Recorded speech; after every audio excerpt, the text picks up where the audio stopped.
Mara Voss was reading a story about a rabbit who wanted to visit the stars when the sky turned orange. Not sunset orange. Fire orange. The light poured through the classroom windows and painted 26 small faces in the color of something ending. They stayed cross-legged on the carpet, still waiting, because children always needed one extra second to understand when the world had broken. Mara stopped mid-sentence. Outside, dark shapes dropped through the clouds in perfect lines. They were not meteors. Meteors did not slow, turn, or release smaller black craft toward farms, streets, and homes like teeth spilling from a jaw. The floor trembled. A little girl screamed. A boy barely 5 years old grabbed Mara's chair leg. "Miss Voss," he whispered. Mara closed the book slowly. Her heart hammered so hard she could hear it, but her mouth did what terror and duty forced it to do. It smiled. That was the first rule when you worked with children. You never showed them the thing coming for them. "All right, everyone," she said. "We're going to play the hiding game. Remember the hiding game?" Outside, something exploded beyond the playground. The windows flashed white. Crayons rolled off a table and scattered across the floor. Mara did not look back. Everyone stays together. Everyone stays quiet. We go to the safe room and we wait until I say the game is over. They nodded because she asked them like it mattered. Haven's Reach had never been built for war. It was a frontier colony for families who wanted soil, clean air, and simple lives. It had farms, 2 schools, a few towns, and an orphanage where children without parents were given warm beds and names spoken gently. It had no real army. Only a militia of 100 volunteers with old rifles and the courage of people defending homes nobody important had bothered to mark. The Vraxian Dominion came anyway. Commander Rekkon Joel watched the colony burn from the bridge of his assault carrier. He was tall even for a Vraxian, gray-skinned and plated, shaped by ambition into something more weapon than officer. Haven's Reach was exactly the target he had waited years to receive. Small, soft, profitable. No orbital defense. No hardened garrison. Mineral deposits under the hills. Civilians ready for labor classification. A clean raid. A promotion-shaped raid. "Status," Joel said. "Militia resistance is collapsing," his second officer replied. "Surface control within the hour. Collection teams are entering settlements." "How many captives?" "Projected final count, 2,000. Joel nodded. 2,000 labor units from a single operation. High Command would approve. He did not ask how many were old. He did not ask how many were injured. He did not ask how many were children. Numbers had no faces and reports were cleaner without faces. On the surface, Vraxian soldiers moved with brutal efficiency. Doors were blown inward. Parents were dragged from kitchens. Farmers were stunned in burning fields. Anyone who resisted was bound and loaded into metal transports where names stopped mattering. At the school, the main doors were locked. The squad leader placed a charge and stepped back. The blast punched through the hallway. Every child in the safe room flinched against Mara's legs. She stood before the smoke cleared. Arms spread. Body shaking. Voice steady. "There are only children in here," she said. "They are young. They are not workers. Please, leave them." The Vraxian stared until his translator finished. Then he pushed her aside. Mara hit the wall hard enough to lose the air in her chest. For 1 second, the corridor tilted, and she saw the rabbit book lying open on the classroom floor, its painted stars glowing under orange light.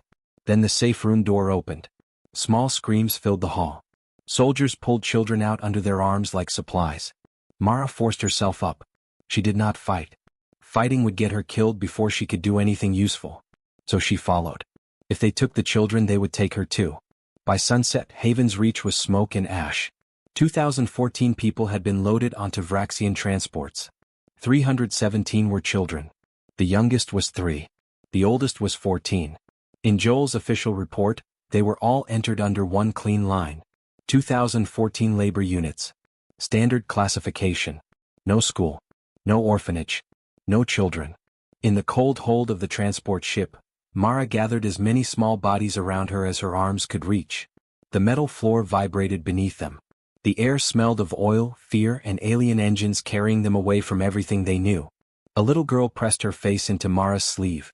"Are we going to die?" she asked. Mara pulled her closer. "No," she said. "Listen to me." Her voice was the only warm thing in the room. "Once upon a time," Mara whispered, "there was a rabbit who wanted to visit the stars." The children leaned in. Above them, Joel opened a bottle of Vraxian victory wine. He did not know that below his feet, wrapped around 317 stolen children, was a fuse. And it was already burning. The survivors of Haven's Reach did not have time to bury anyone. They ran into the hills while the colony burned behind them, carrying broken weapons, wounded friends, and the kind of silence that comes after screaming has done nothing useful. By nightfall, only 31 of them had reached the ridge above the eastern valley. 31 out of a colony that had still been laughing over breakfast. A militia engineer named Tomas Hale dragged the damaged communication unit behind him with both hands. One side of his face was burned. His left arm hung wrong. Every few steps he slipped in the mud and got back up because the black transports were already climbing toward orbit. Someone had to tell Earth. Someone had to say the words. They assembled the transmitter under a sky still flickering with fire. The antenna was bent. The power cell was cracked. The targeting lens had been shattered during the first strike. It should not have worked. Tomas hit it with a rock until the relay light turned green. Then he looked at the others. Nobody spoke. Not because they had no message. Because the only message left was too terrible to say. A woman with blood down her cheek stepped forward. Her daughter had been in Mara Voss's classroom that morning. Her hands were shaking so badly she had to hold the transmitter with both palms. She pressed the emergency key. The signal launched broken, weak, and full of static. Most of it died before it left atmosphere. But 3 words survived. They took children. The survivors stood in the cold wind and watched the signal climb beyond the burning clouds. Nobody cheered. Nobody prayed. They only stared upward because every human on that ridge knew exactly what those words meant once they reached home. The message crossed the dark between stars. Relay to relay. Station to station. A wounded whisper moving faster than grief could follow. At 3:17 Earth Standard Time, the signal reached the nearest human relay station. The operator on duty was a young woman named Elian Mar. She had expected a quiet shift. Border traffic. Cargo schedules. Routine colonial status pings. Then Haven's Reach came through her speakers like a ghost. Static. Breathing. Fire distortion. And then the words. They took children. Elian listened once. Then again. On the second playback, her hand moved without permission to the emergency escalation panel. She did not ask whether the report was complete. She did not wait for a supervisor. Some messages were not judged by length. They were judged by what they broke inside the person hearing them. Within minutes, military intelligence had the transmission. Within an hour, Haven's Reach's dead communication grid confirmed the attack. By dawn, the report sat on the desk of every flag officer in United Human Command. The UHC had not been activated in 60 years. Most civilians thought of it as history. A relic from the first brutal century of expansion, when humanity had learned that space did not reward innocence. It was not a normal military body. It was a buried command structure designed for one purpose only. When humanity could not afford to argue, it stopped being many nations. It became one species. At 9 o'clock Earth Standard Time, every human channel in known space carried the same coded phrase. Military bands. Civilian networks. Personal devices. Shipyard speakers. School emergency systems. Hospital walls. Mining colony alarms. 4 words reached every human at once. They took our children. The response was not gradual. There were no debates first. No committees. No public arguments about cost, jurisdiction, or escalation. On Earth, retired soldiers arrived at recruitment centers before the lights were on. Some wore old uniforms that no longer fit. Some carried canes. Some had medals buried in drawers for wars they never discussed. None of them asked what the pay was. On Mars, 3 shipbuilding corporations turned over their entire production capacity before the UHC requested it. Their joint statement was 6 words long. Tell us what you need built. On the colony worlds, governors who had spent decades fighting over taxes, borders, water rights, and trade lanes signed emergency unity orders within the hour. Even the criminal underworld changed shape. Smugglers, black market navigators, and illegal relay runners began transmitting hidden routes through Vraxian space. Secret fuel caches. Blind sensor lanes. Dominion supply points. They asked for nothing. Not amnesty. Not money. Not forgiveness. Only coordinates for where to send more. Across human space, factories roared awake. Mothballed ships were pulled from orbital graveyards. Sealed weapons vaults opened for the first time in generations. Old treaties received notifications, not requests. The galaxy watched and slowly understood the mistake it had made. Humanity had not become gentle because it forgot violence. Humanity had become gentle because it had caged violence. And somewhere in Vraxian space, 317 children were sitting in the dark. So the cage opened. General Thaic Vaughn had not lost a war in 219 years. That was not pride. It was mathematics. He stood inside the command hall of Citadel COR, an asteroid station buried deep in Vraxian-controlled space, and watched an empire move across holographic maps. Fleets shifted. Supply chains pulsed. Conquered systems blinked in obedient red. Everything flowed through this room. Everything flowed through him. Vaughn was old enough that the gray armor plates of his skin had darkened almost black. 3 of his 4 eyes had faded pale with age, but the 4th still burned sharp enough to make junior officers lower their gaze. He did not enjoy cruelty. He did not enjoy mercy. He enjoyed results. War, to Vaughn, was a calculation. Measure the enemy. Identify cost. Apply pressure where resistance was weakest. Emotion was noise. Rage was waste. Victory belonged to the side that stayed cold the longest. That morning, Haven's Reach appeared on his reports as one line. Resource seizure successful. 2014 labor units captured. No significant Vraxian losses. Vaughn marked it satisfactory and moved on. Then his intelligence officer approached. Thaic was thin, nervous, and too careful with his hands. "General," he said. "Something unusual." Vaughn looked up. He disliked that word. Unusual meant the universe had done something without asking permission. "Explain." Thaic placed a tablet on the desk. "The humans have gone silent." Vaughn waited. "All diplomatic channels," Thaic continued. "All trade communications. All ambassadorial traffic. Their envoys have recalled themselves from Concord space. Their civilian relays are active, but carrying no normal traffic." "When did this begin?" "Approximately 16 hours ago. All at once."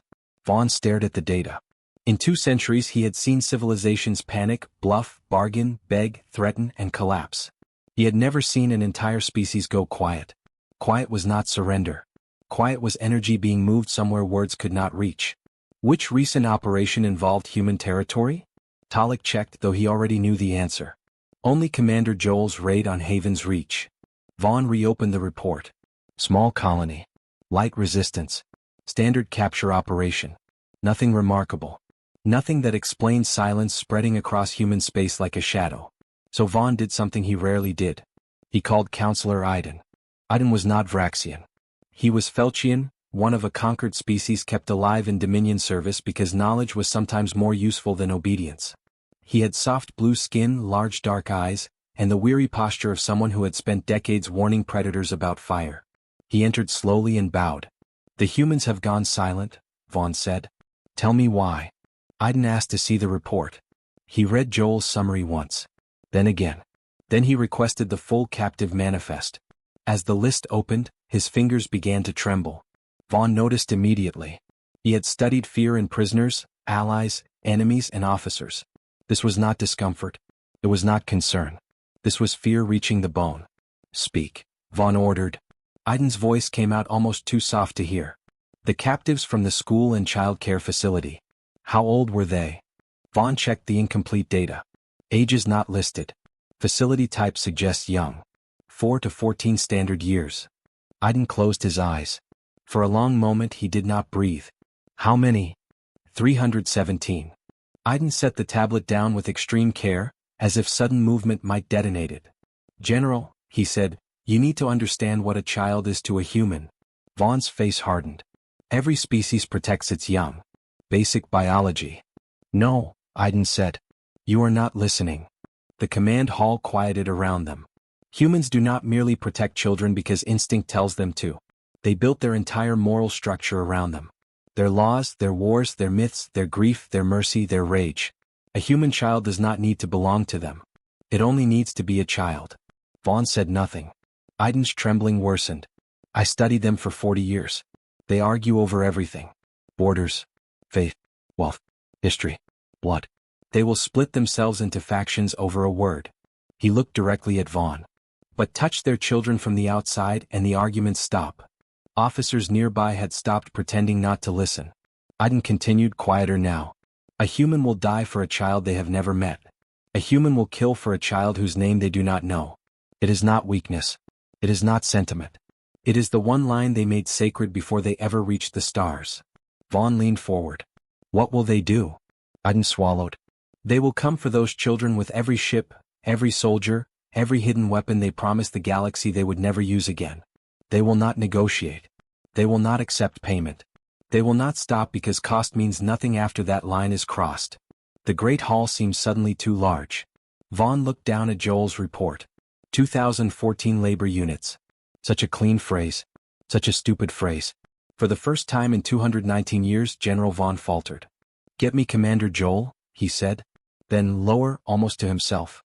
"And begin fortifying every position between here and human space." Commander Rekkon Joel did not understand why the general sounded afraid. That was the first problem. The second was that he mistook fear for weakness. He stood on the bridge of his assault carrier, watching labor manifests scroll across the main display, and felt nothing but irritation when General Vaughn's secure channel cut through his victory reports. "Return the children immediately," Vaughn said. Joel blinked all four eyes in slow contempt. "The captives are being processed." "I said return the children." Joel glanced at his officers. Some looked down. Others pretended to study their panels. They all knew the order had come from the highest military authority in the forward campaign. That should have mattered. Joel's ambition was louder. "With respect, General, the captives are mine to manage. They were taken under my command. I distributed them across 3 labor facilities for efficiency." Vaughn's face on the screen did not move. "You distributed children?" "Small labor units," Joel corrected. "Less productive immediately, yes, but useful long-term. Also valuable as leverage if the humans attempt retaliation." For several seconds Vaughn said nothing. Joel took that silence as hesitation. "The humans are emotional," he continued. "That makes them predictable.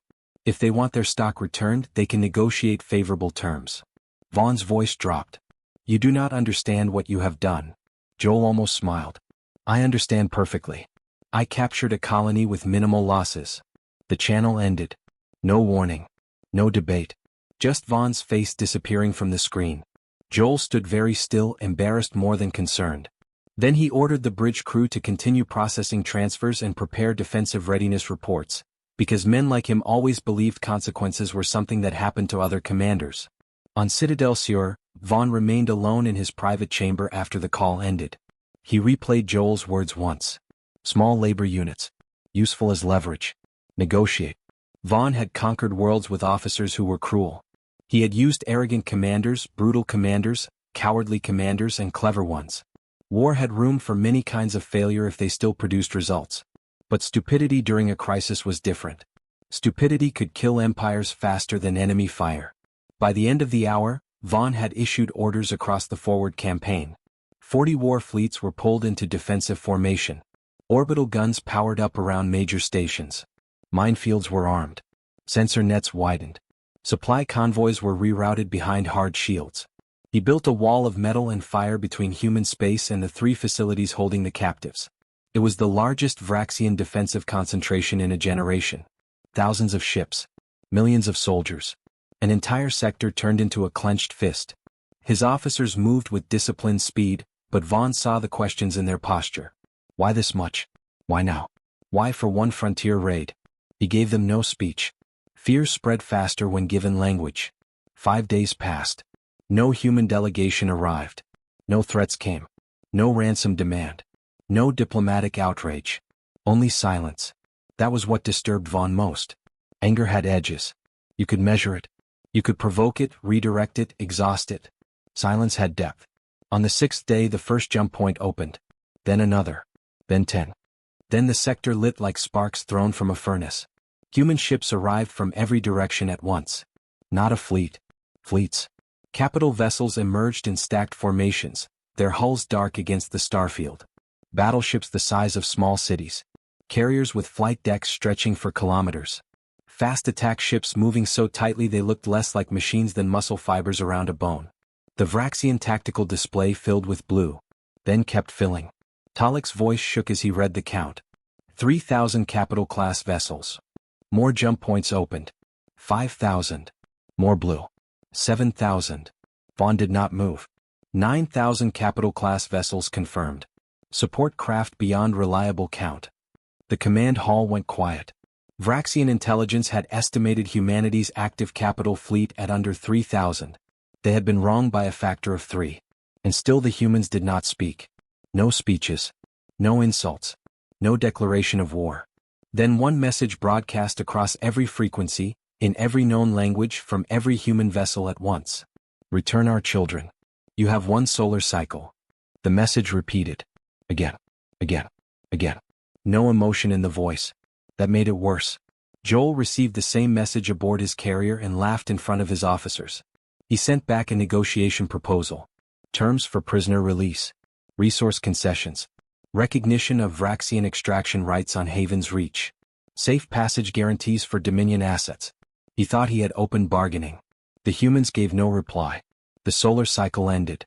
On the tactical display at Citadel Cor, 9,000 blue markers began moving at the same time. Vaughn watched the wall he had built and understood, too late, that walls only worked against enemies trying to stop. The humans were not trying to stop. They were coming through. The battle for the Vraxian defensive line lasted less than anyone expected. That was the first humiliation. The second was that the humans did not fight it like a battle. They fought it like a lock. Every Vraxian officer had prepared for a frontal assault. 40 war fleets waited in layered formation, shields overlapping, weapons precharged, minefields suspended between them like invisible teeth. Orbital guns tracked the human advance. Command ships sat protected behind walls of destroyers and heavy carriers. It was a formation built to stop conquest. The humans had not come to conquer. At the exact second the solar cycle expired, the human fleet split apart. Not chaotically. Precisely. Long-range strike ships fired first, but not at the largest targets. Their weapons bypassed hulls and engines and punched directly into communication relays, sensor towers, flag bridges, and command uplinks. In 4 minutes, 60% of the Vraxian line lost central coordination. In 6, entire battle groups were receiving orders too late to act on them. In 8, ships that had trained together for decades were turning into each other's firing lanes because the battlefield had stopped speaking one language. Vaughn watched from Citadel Cor and felt the first piece of the calculation fail. The humans were not destroying his fleet. They were removing its ability to decide. Then the spearheads appeared. 3 human assault formations broke from the main advance, each one aimed at a different labor facility where the captive children had been taken. The rest of the fleet wrapped around them like a moving shield, absorbing fire, jamming targeting systems, and cutting open gaps that lasted only seconds. The spearheads never slowed. Vraxian cruisers tried to block the first formation. The humans went through them. Not around. Through. Their weapons struck engines, shields, weapon cores, and navigation systems with surgical cruelty. Vraxian ships went dark, spinning helplessly, alive but useless. Escape pods launched. Hulls vented atmosphere. Bridge crews screamed into dead channels. The humans were not killing unless forced. That made the advance more terrifying. They were not enraged animals. They were engineers clearing debris. One Vraxian captain ordered a suicide ram against the second spearhead. His ship accelerated, engines burning white, crew chanting old Dominion war hymns over internal speakers. A human frigate changed course by 3 degrees. One shot. The cruiser's engines died. The ship drifted past the spearhead, untouched except for the exact part that made it dangerous. The hymns stopped. Across the line, surrender lights began blinking on Vraxian ships that still had weapons loaded and armor intact.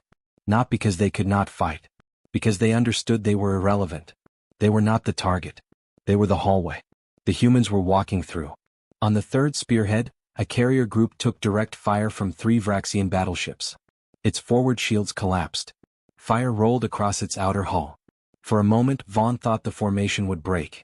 Instead, 2 human battleships moved in front of the damaged carrier without waiting for orders. They placed their own bodies between the fire and the rescue path. Behind them, medical transports continued forward. That was when Vaughn understood the true shape of the operation. Every weapon, every ship, every formation, every sacrifice had been arranged around one objective. Reach the children. Nothing else mattered. Not territory. Not vengeance. Not glory. Reach the children. A report from the front line appeared on Vaughn's display. Human boarding teams had breached Facility 1. Facility 2 had lost external defense power. Facility 3 was surrounded. Vraxian guards were surrendering before contact. Joel still refused to yield. His last recorded transmission demanded that the humans halt or risk harm to the captives. The message never reached the fleet. A human cyber warfare unit killed his transmission inside the relay before the second sentence completed. Then his carrier lost engines. Then shields. Then internal security. Then gravity. Vaughn opened a direct channel to the human command vessel. Vice Admiral Jonah Keene appeared on the screen. Gray-haired. Thin. Come. He looked less like a conqueror than a tired man waiting for a door to open. General Vaughn, Keene said. Vaughn chose his words carefully. I am authorizing the immediate release of every human captive. I will provide all facility locations and order Dominion forces to stand down. In exchange, I ask that you cease your advance. Keene looked at him for one silent second. Commander Joel was given one solar cycle. I am overriding Joel's authority. We are no longer asking, General. The channel closed. Vaughn stood in the command hall while the greatest military force he had ever assembled came apart piece by piece. Not destroyed. Dismantled. He looked at the blue spearheads cutting toward the facilities and understood the war had ended before the first human ship arrived. It ended when Joel's soldiers opened that classroom door. The facility on Seor 4 had never been built for children. It had been built to process labor. Gray walls. Gray floors. Gray doors. Air that tasted recycled too many times. Lights that flickered without rhythm. A place designed so no one inside could forget they had become property. Mara Voss had been there 8 days. Her left eye was bruised purple from a guard's fist. Her hands were raw from cold metal. Her voice had grown rough from speaking when she wanted to collapse. But every morning when the lights snapped on, she stood. That mattered. If she stood, the children looked up. If the children looked up, they remembered there was still an adult in the room. So Mara stood. She had turned the holding area into the smallest school in human space. Morning was for stories. Midday was for rest. Afternoon was for lessons scratched into the floor with broken plastic. Evenings were for songs, whispered first, then stronger when the younger one stopped crying. 14-year-old Kai handled water. 12-year-old Priya watched the smallest children during sleep. 13-year-old Davi counted everyone each morning. He walked the room carefully, lips moving, touching shoulders when children shifted. Every morning he reached the same number. 317. Nobody lost. Nobody taken. Nobody left behind. That was the number Mara carried in her chest like a heartbeat. On the 8th night, she was sitting against the wall with a little boy asleep against her leg when the floor trembled. Not the normal machine vibration. Something deeper. Controlled. Distant. The children woke one by one. A crack echoed through the facility. Then another. Then a muffled boom that pushed dust from the ceiling. Some of the younger ones began to sob. Mara forced herself up. Middle of the room, she said. Everyone together. Older children, hands on the little ones. Her voice nearly broke. She did not let it. The lights flickered. Outside the holding area, alien alarms screamed. Then came silence. Long. Heavy. Impossible. Then a human voice spoke beyond the door. Clear through a helmet speaker. Facility secure. Moving to holding area. All teams, weapons down near the children. Repeat, weapons down near the children. Mara stopped breathing. The children stared at her. She did not say they had come. She could not trust her voice enough. A white line of heat appeared in the metal door. It traced a rectangle slowly, cleanly, almost gently. Then the slab fell inward with a crash that made the children flinch backward. Figures stood beyond it in dark armor. Human armor. They entered fast, but every weapon pointed at the floor. One by one they spread along the walls, making themselves barriers instead of threats. The lead soldier removed his helmet. He was young, maybe 30. Brown skin. Scar across his jaw. Eyes tired in the way only soldiers' eyes became tired. He looked at the room. At the children. At Mara. Something moved across his face before he locked it down. My name is Sergeant Ron Cole, he said. United Human Command. We are here to take you home. Nobody moved. For one frozen moment, rescue felt too big to understand. Then a little girl stepped forward. She was 4, maybe 5. One of the quiet ones. She had barely spoken since the transport. She looked up at Cole. Miss Voss said you would come. Cole knelt. He had breached an armed alien facility on an airless moon. He had walked through fire, vacuum locks, and hostile corridors. Now his hands shook. Miss Voss was right, he said. The room broke.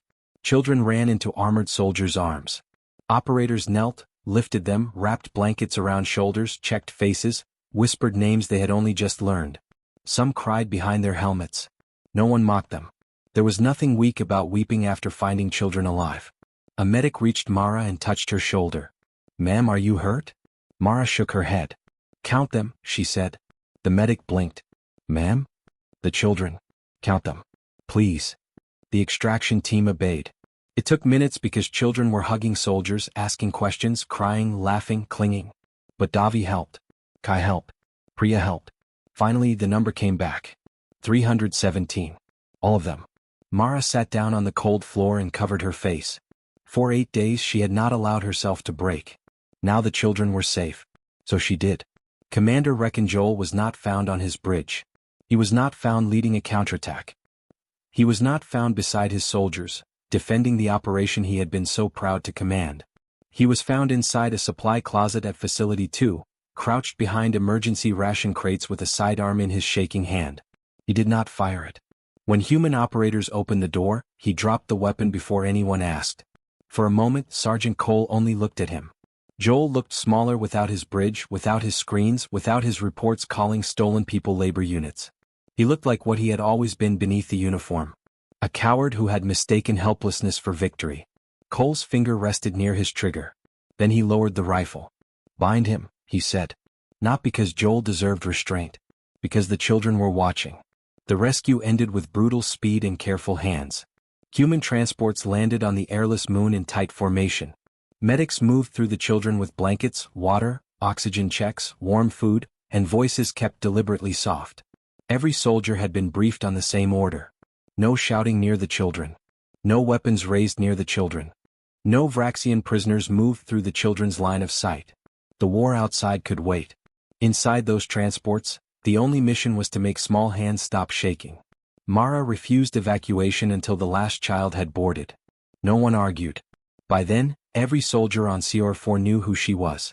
The teacher who had followed the children into captivity. The woman who had taken blows instead of stepping aside.